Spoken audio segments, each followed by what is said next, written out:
కర్నూలు జిల్లా కోడుమూరులోని తేరు బజార్ కాలనీలో కలెక్టర్ సిరి పర్యటించారు. అక్కడ జరుగుతున్న ప్రత్యేక ఇంటెన్సివ్ రివిజన్ నమోదు ప్రక్రియను కలెక్టర్ స్వయంగా పరిశీలించారు. ఈ సందర్భంగా స్థానిక ప్రజలతో మాట్లాడి వివరాలు అడిగి తెలుసుకున్నారు.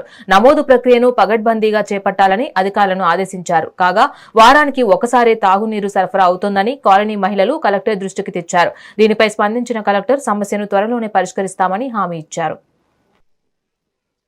ఎపిక్ కార్డు ఉంటే వాళ్ళ ఎపిక్ కార్డులో కూడా వాళ్ళ తండ్రి పేరు ఉంటుంది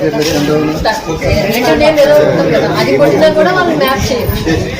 2002లో లేకపోతే తండ్రికి తాత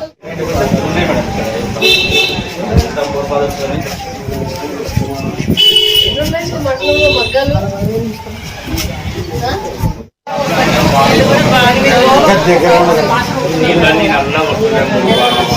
నేను ఒకసారి మా టీంని పంపిస్తాను.